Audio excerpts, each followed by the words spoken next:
Find the maximum frequency. B में दे रखा है minimum wavelength of x ray produced by 30 kV electron.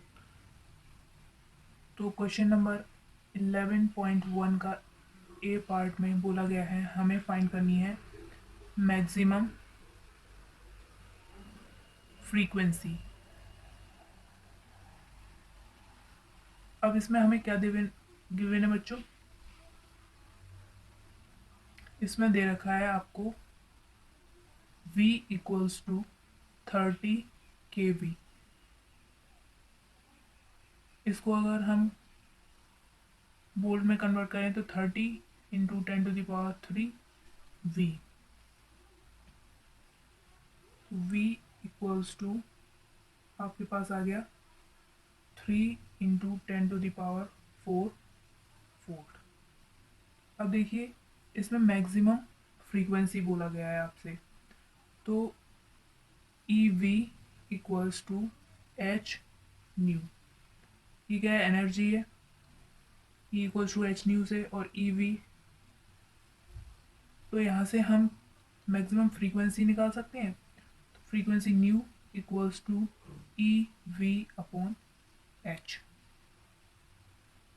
Which is equals to E की वैल्यू बच्चों कितनी होती है? 1.6 इंटू 10⁻⁻19 इंटू यहाँ पर v आपको कितना दे रखा है?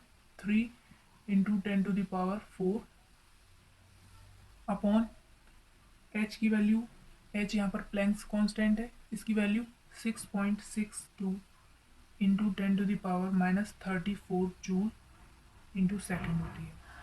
तो जब हमने इसे सॉल्व किया, nu maximum frequency equals to, इसे सॉल्व करेंगे तो ये कितना आ जाएगा?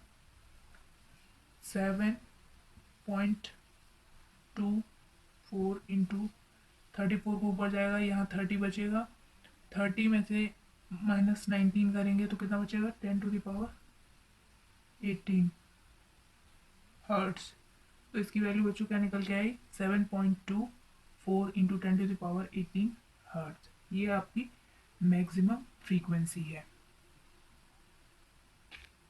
नेक्स्ट जो बी पोर्शन है उसमें आपसे बोला गया है आपको मिनिमम वेव लेंथ फाइंड करनी है। वेव लेंथ,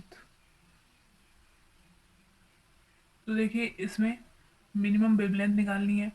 वेव लेंथ को लैम्डा से रिप्रेजेंट करते हैं।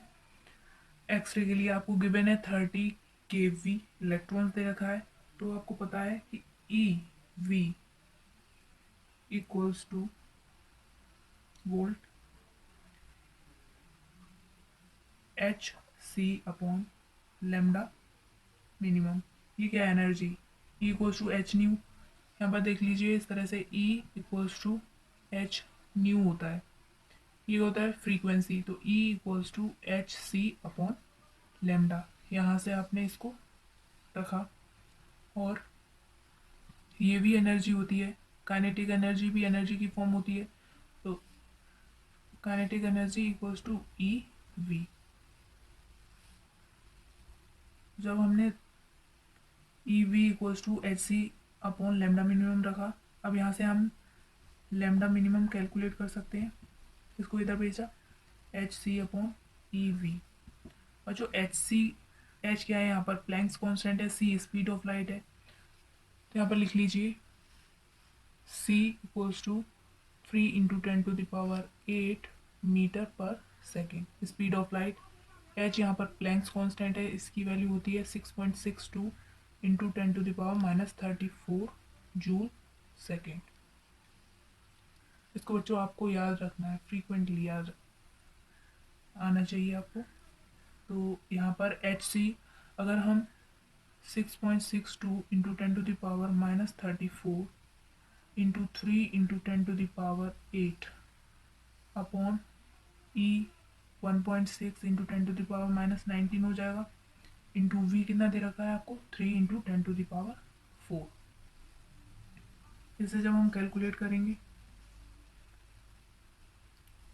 तो देखिए अगर हम एच इंटू सी की, इसकी वैल्यू आप जनरली याद ही रखें, मैक्सिमम क्वेश्चन में आती है और हम क्वेश्चन में अगर इन दोनों का इंटू करते रहेंगे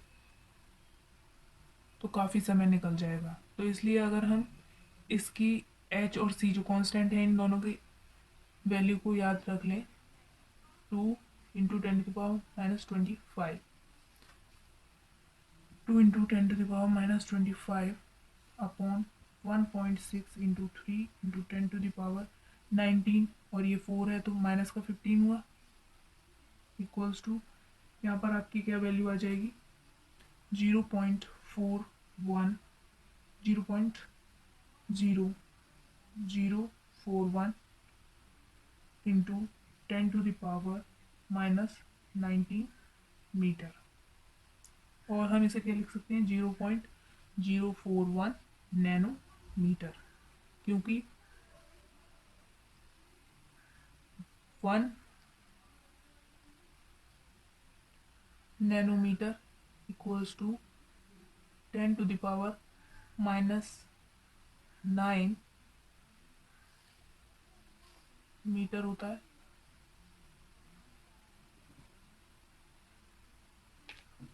और जो यहाँ पर 9 होगा, 19 नहीं, 9, 10⁻⁻9, तो इसको हम कैसे लिख सकते हैं, 0.041 नैनोमीटर। तो ये आपका लैम्डा मिनिमम कैलकुलेट हो गया एक्सरे वेवलेंथ के लिए।